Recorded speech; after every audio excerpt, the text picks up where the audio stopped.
हमारे तो खून में ही प्रेडिक्शन है, आप सोच समझ के खेलिए। आज हम लोग बात करने वाले हैं कि क्या हम लोग ड्रीम 11 में 1 करोड़ रुपए 7 करोड़ रुपए जीत सकते हैं। दोस्तों तो मैं सिंपल में जवाब देता हूं, जी हाँ बिल्कुल जीत सकते हैं। वीडियो स्टार्ट करने से पहले मैं आपको एक छोटे बच्चे की कहानी सुनाता हूं, जिससे आपको थोड़ा मोटिवेट मिलेगा कि आप भी खेलो और जीतो। बात है एक छोटे से बच्चे की जो कि 7 स्टैंडर्ड में पढ़ता है। और दोस्तों वो 7 स्टैंडर्ड में पढ़ता था। उसने क्या किया, सुबह में स्कूल जाने से पहले एक ड्रीम 11 पे एक टीम बनाया, तुक्का मार के एक टीम बनाया। टीम बना के स्कूल पढ़ने गया। स्कूल पढ़ के जब आता है, वापस आके जब चेक करता है तो देखता है अरे ये क्या हुआ, मैं 7 करोड़ रुपया जीत गया। अब उस बंदे को पैसे विड्रॉ कैसे करने हैं वो तक नहीं आती थी। लेकिन ड्रीम 11 जो कि बड़ा एप्लीकेशन है, आपको आए या ना आए, आपने जीता है तो कंपनी आपसे खुद कांटेक्ट करती है कि सर आपने 7 करोड़ जीते हैं, आप पहले बैंक से जाके कंफर्म करो, क्योंकि बैंक एक बार में इतना अमाउंट एक्सेप्ट नहीं करती है। तो वो कॉल करके आपको बंदा खुद समझाता है। तो फिर उसने अपने पेरेंट्स से बात करवाई और उनको समझाया गया कि आपके बेटे ने ऐसे ऐसे पैसा जीता है, अब आपको उसको निकालने के लिए बैंक से जाके बात करना पड़ेगा। तब जाके बैंक, क्योंकि 7 करोड़ रुपया बहुत बड़ा रकम होती है ना, तो बैंक आपसे कंफर्म करेगी, कुछ फॉर्म भरवाएगी कि इतने पैसे आपको कहाँ से आ रहे हैं, तब जाके आपके अकाउंट में 7 करोड़ रुपए आते हैं। जब वो छोटा सा बच्चा जिसको विड्रॉ करने तक नहीं आता था वो जी सकता है, तो आप क्यों नहीं जी सकते हो। दोस्तों हमारे देश की आबादी 140 करोड़ है, आपको पता होगा। बट अब मानते हैं कि dream 11 the game of skill के साथ साथ द गेम ऑफ लक भी है, क्योंकि आप कितना भी इसमें दिमाग लगा लो, अगर आपका लक खराब है तो फिर आप इसमें नहीं जीत पाओगे। लक अच्छा होगा तभी जीतोगे। जैसे कि उस छोटे से बच्चे का लक इतना अच्छा था कि उसने बस एक सुबह में एक टीम बनाया। और खेल होता है ना, हम लोग भी खेल कूद में कि यार 50 रुपये तो ये है, वो भी उसको ज्वाइनिंग के ही मिले होंगे। टीम बना दिया, एक स्कूल से आया, देखा 7 करोड़ रुपए। अब उस बच्चे की लाइफ स्टाइल सोचो कितनी अच्छी हो गई होगी। ठीक है, अब बात करते हैं कि लक तो है ही, बट हमें कुछ और स्ट्रैटेजी भी पता होनी चाहिए जिसकी वजह से हम भी 7 करोड़ रुपए जीत सके। तो एक एक करके मैं आपको पॉइंट क्लियर करूंगा कि आपको क्या क्या करना है कि जिससे आपको भी ये सब हो जाए और आप भी जीत सको। लक होनी चाहिए दोस्तों, आपका लक अच्छा होगा तभी जीतोगे। आप क्या करो, ट्राई करो, 1 महीना 2 महीना टीम क्रिएट करो। और अगर आप नहीं जीतते हो तो समझ जाओ कि आपका लक नहीं है, आपका लक भगवान ने अच्छा नहीं दिया, मैं नहीं जीत सकता। लेकिन ट्राई करो, क्या पता 140 करोड़ की आबादी में भगवान ने आपका भी लक जोड़ दिया हो। क्योंकि ड्रीम 11 में हर दिन 10 से 15 मैच होते हैं, पर डे 1 करोड़पति निकलता है, पर डे 1 करोड़पति बनता है कि नहीं बनता है। तो आप भी क्यों नहीं बन सकते हो। मेरा लक उतना अच्छा नहीं है, मैं हेड टू हेड में बहुत अच्छा हूँ, हेड टू हेड में अपने दिमाग से खेलता हूँ तो मैं उसमें जीतता हूँ। बट ट्रस्ट मी, मैंने आज तक ग्रैंड लीग नहीं जीता है, बट नॉलेज है मेरे पास। अगर मैं हेड टू हेड जीत सकता हूँ तो मैं कोशिश करूँगा तो ग्रैंड लीग भी जीत सकता हूँ। मैंने बस एक बार ग्रैंड लीग जीता था, वो भी 50,000 का। ठीक है, 50,000 का मैंने ग्रैंड लीग जीता था, वो भी एप्लीकेशन था माई फैब 11, जिसका लिंक आपको डिस्क्रिप्शन बॉक्स में मिल जाएगा, जो ट्रूली है। देन बात करते हैं कि आपको क्या क्या चीज़ होनी चाहिए। बस ये 6 पॉइंट आपको याद रखने हैं। अगर आप ये 6 पॉइंट को मैनेज कर लोगे तो आप दिमाग के साथ, अगर आपका लक अच्छा भी नहीं है तो भी आप ग्रैंड लीग निकाल लोगे। ठीक है, सबसे पहले है रिस्क मैनेजमेंट। दोस्तों हम जब टीम क्रिएट करते हैं तो ग्रैंड लीग में क्या होता है कि हम सोचते हैं कि रिस्क नहीं लेना है। आप जब ग्रैंड लीग का टीम क्रिएट करो तो हमेशा रिस्क लो। जस्ट एग्जाम्पल, मैंने एक साधारण सा टीम क्रिएट किया जिसमें सब ऐसे प्लेयर लिए जो कि रिस्क फ्री थे। जैसे कि विराट कोहली मैच में मारेंगे ही मारेंगे, रोहित शर्मा मारेंगे ही मारेंगे, उसके बाद बॉलर में कुलदीप यादव जो आते हैं विकेट लेके जाते हैं, हार्दिक पांड्या जो कि ऑलराउंडर की भूमिका निभाते हैं, रविंद्र जडेजा। तो मैं क्या करूंगा कि इन सभी प्लेयर को जो कि रिस्क फ्री प्लेयर है इनको मैं ले लूंगा।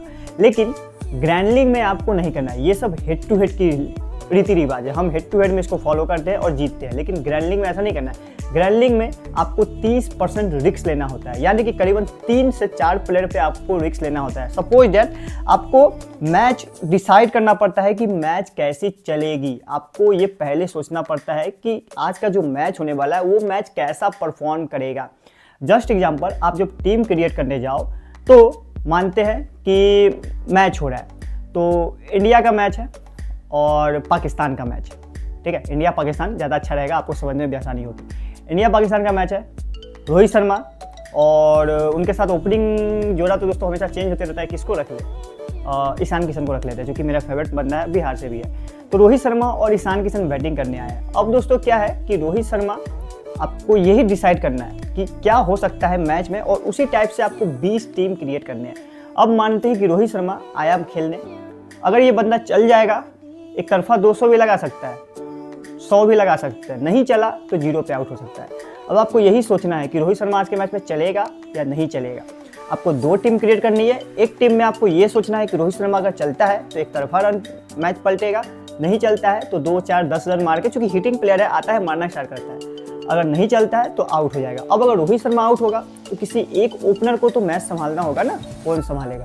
ईशान किशन, ये भी एक हिटर प्लेयर है, हो सकता है ये भी चल जाए, नहीं तो आउट हो जाए। अब बात करते हैं विराट कोहली की।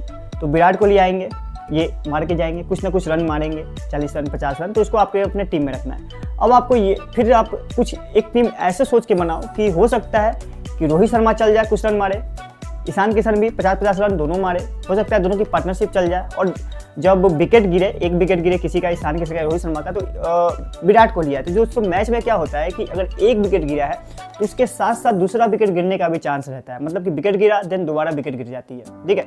तो आपको अगर ये सोचना है कि आज के मैच में यार विराट कोहली नहीं चल सकता है, ठीक है, अगर आपने ये सोच लिया और आपका तुक्का सही हो गया, तो फिर आप उतने सारे जो लोग रहते हैं, मान लो कि लाखों लोग खेलते हैं, अब अगर लाखों लोग में से 80,000 लोग, तो कि अगर आप देखोगे तो परसेंटेज रहता है, अगर 80,000 लोगों ने विराट कोहली को लिया हुआ है तो आप उस 20% में आ गए जिसने विराट कोहली को नहीं लिया है।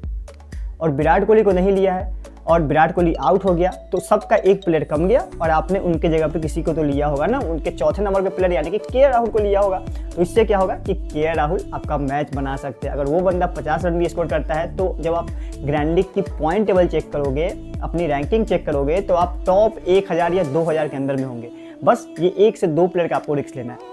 दूसरा आपको थॉट ये करना है दोस्तों कि आप मान लो कि हम चूज कर रहे हैं बॉलर चूज करने के टाइम आपको ये चीज़ जरूर दिमाग में लगाना है कि विकेट कब गिरेगी। पिच के हिसाब से, पिच रिकॉर्ड के हिसाब से आपको ये चूज करना है कि विकेट कब गिरेगी। सपोज डैट मानो कि ट्रेंट बोल्ट, ठीक है, ट्रेंट बोल्ट, मैं इंडिया पाकिस्तान में ट्रेंट बोल्ट को कहाँ ले आया, तो मान लेते हैं बॉलिंग, पाकिस्तान में बॉलिंग को क्या था, शाहीन शाह अफरीदी या फिर हरीश रॉफ। अब हम ये मानते हैं कि हरीश रॉफ पहला ओवर डाल रहा है, ठीक है, इंडिया को। अब अगर रोहित शर्मा का विकेट गिरना होगा तो कौन लेगा? हरीश रॉफ लेगा, पहला ओवर में विकेट बॉल डालेगा, विकेट ले लेगा। तो आपको बॉलर के रूप में हरीश रॉफ को लेना है। यहाँ पे अगर आपने इनको लिया तो विकेट गिरा, आपने सोचा था कि रोहित शर्मा का विकेट गिर जाएगा, अब रोहित शर्मा का विकेट गिरा, हरीश रॉफ ने विकेट लिया, यानी कि हरीश रॉफ के 25 पॉइंट आपको मिले, रोहित शर्मा जिसको आपने नहीं लिया था आप सेफ हो गए। मतलब कि यहाँ पर आपने एक बॉलर भी प्रिडिक्ट कर लिया था कि पहले ओवर में ही विकेट गिरेगी ना, तो किसको मिलेगा? हरीश रॉफ को ही मिलेगा, ठीक है। तो इस टाइप से आपको एनालाइज करना है। अगर आपने ये सोच के टीम क्रिएट कर रहा है कि रोहित शर्मा स्टार्टिंग में आउट होंगे, तो स्टार्टिंग के जो 6 ओवर कौन डालता है, आपको वो बॉलर को चूज करना है, ठीक है। आई होप आपको समझ में आ रही होगी। इस टाइप से आपको पहले अपने दिमाग में मैच को एनालाइज करना है, तब जाके आपका ग्रैंड लीग क्रैक होगा।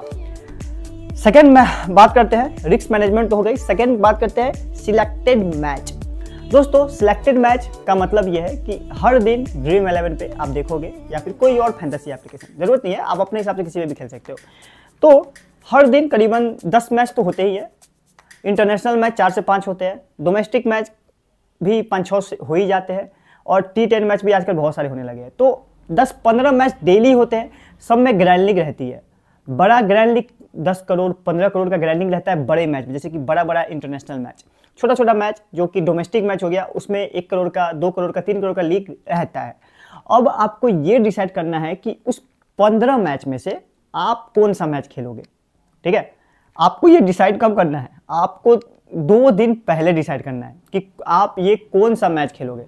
आपने ये चीज़ बस अपने दिमाग में डिसाइड कर लिया कि कौन सा मैच खेलना है, तो 2 दिन से आप उस मैच के बारे में रिसर्च करो, अच्छे से रिसर्च करो कि क्या इस प्लेयर के बारे में है, कौन सा प्लेयर फॉर्म में है, कौन सा प्लेयर की इस पिच पे अच्छी रिकॉर्ड है, बॉलिंग रिकॉर्ड है, ये सब आपको गूगल पे मिल जाएगा, ठीक है, ठीक है। ये सारा इन्फॉर्मेशन आपको गूगल पे मिलेगा।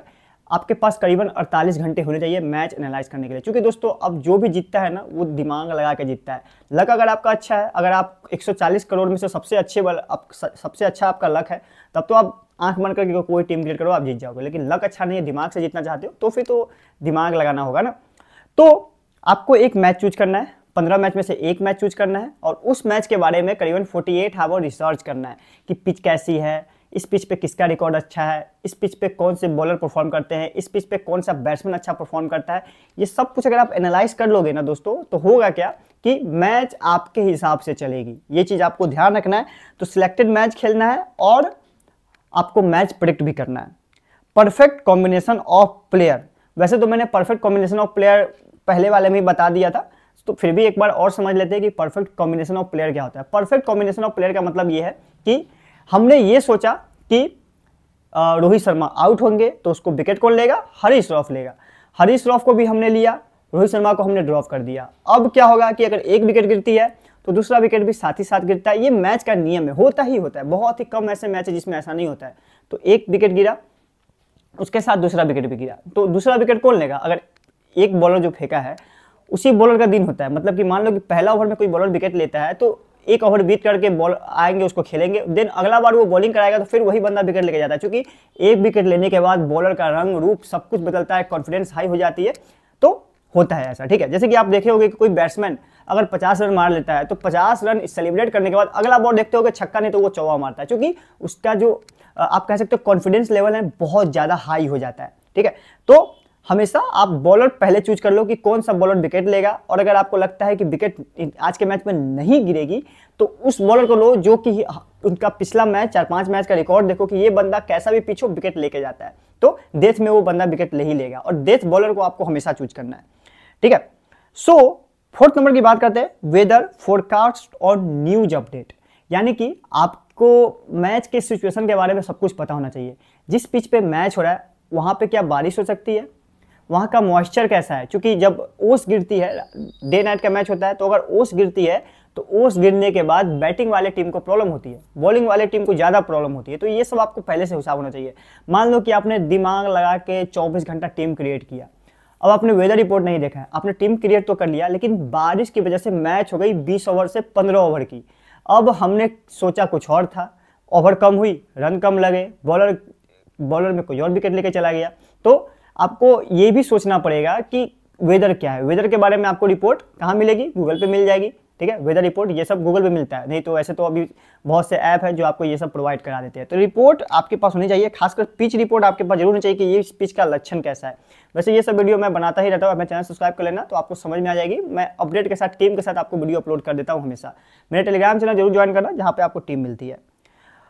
लास्टली बात करते हैं 5वें नंबर की, वेन्यू अपडेट। वेन्यू अपडेट यानी कि पिच का अपडेट आपके पास हमेशा होना चाहिए। पिच मान लेते हैं वानखेड़े, एग्जाम्पल के तौर पे वानखेड़े का पिच है। वानखेड़े का पिच जैसे कि बताता हूँ, छोटा ग्राउंड है। छोटा ग्राउंड है तो उसमें छक्के चौके ज़्यादा लगते हैं, पेसर को ये पिच सपोर्ट करती है। अगर मेन का मैच होता है तो 220-200 रन तक भी इस पिच पर लग जाते हैं। यानी कि जब आप प्लेयर चूज करोगे तो बैटर को ज़्यादा लोगे, ऐसे बॉलर को लोगे जो पेसर हो, क्योंकि हाईएस्ट पिच पे हमेशा पेसर विकेट लेके जाते हैं। अब अगर मान लो किसी मैच में राशिद खान खेल रहे हैं तो एक्सेप्शन बंदा है, अगर किसी मैच में कुलदीप यादव खेल रहा है तो ये एक्सेप्शन बंदा है, ये विकेट लेके जाता है। लेकिन अगर नहीं खेल रहा है तो फिर आप ओनली ऐसे बॉलर को लो जो डेथ में स्टार्टिंग के 4 ओवर में, लास्ट के 4 ओवर में बॉलिंग कराए। ठीक है, तो लास्ट के 4 ओवर में विकेट गिरते हैं, चाहे कैसा भी पिच हो, 220 वाला पिच भी क्यों ना हो, लास्ट में ओवर में विकेट गिरते ही गिरते हैं। लास्ट है, know about stats of player of the given team. यानी कि आपको स्टैट्स पते होने चाहिए दोनों टीम का।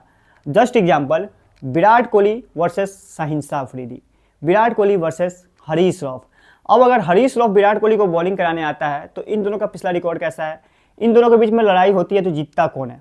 ठीक है, मतलब कि हरीश रॉफ अगर विराट कोहली को बॉलिंग कराएगा तो क्या हरीश रॉफ छक्का खाएगा या फिर विकेट लेके जाएगा? तो ये सब स्टैट्स आपको पता होना चाहिए। अगर आपको ये सब स्टैट्स पता होंगे तो आप को विनिंग के चांस बनेंगे, क्योंकि आपको पहले से पता होगा कि हरीश रॉफ अगर बॉलिंग कराने आ रहा है तो इन दोनों का 36 का आंकड़ा है, ये दोनों में मार पड़ती है और ज़्यादा अच्छा रिकॉर्ड किसका है तो विकेट लेके ही जाएगा। ठीक है, इसी टाइप से आपको प्लेयर का स्टैट्स हमेशा पता होना चाहिए। मान लेते हैं कि स्टैट्स प्लेयर का ऐसे भी पता कर सकते हैं कि किस पिच पे किस प्लेयर का रिकॉर्ड अच्छा है। जैसे कि वानखेड़े में रोहित शर्मा, मुंबई इंडियन का प्लेयर है, मुंबई का रोहित शर्मा है। रोहित शर्मा का वानखेड़े में रिकॉर्ड बहुत अच्छा है। जब भी मुंबई में मैच होती है मुंबई के इस पिच पे, तो उनका होम ग्राउंड है, रोहित शर्मा इस पिच पे मारते हैं, शतक मारते हैं। तो हमें रोहित शर्मा का स्टैट्स पहले से पता है कि रोहित शर्मा इस पिच पे मारते ही मारते हैं, तो हम रोहित शर्मा को ड्रॉप करने की गलती नहीं करेंगे। तो ये गलती आपको भी नहीं करनी है। ठीक है दोस्तों, तो ये थी आज की कुछ इन्फॉर्मेशन जो कि आपको एक ग्रैंड बनाने में काम आएगी। अब इस सेम जो मैंने आपको बताया है ये सब चीज़ आपको गूगल पे मिलता है, मेरे टेलीग्राम चैनल पे मिल जाता है। ठीक है, टीम भी मैं आपको देता हूँ, बट मैं हेड टू हेड की टीम देता हूँ। अब यहाँ पे बात करते हैं कि आपको सारे इन्फॉर्मेशन एनालाइज करके 20 टीम बनाना है। आपके हिसाब से मैच के जितने भी पॉसिबिलिटी हो सकती है ये सब आपको सोचना है और 20 टीम बनाना है, तब जाके आपकी एक टीम लगेगी और आप करोड़पति बनोगे। आई होप ये वीडियो आपको अच्छी लगी होगी। मिलते हैं नेक्स्ट वीडियो में, बाय।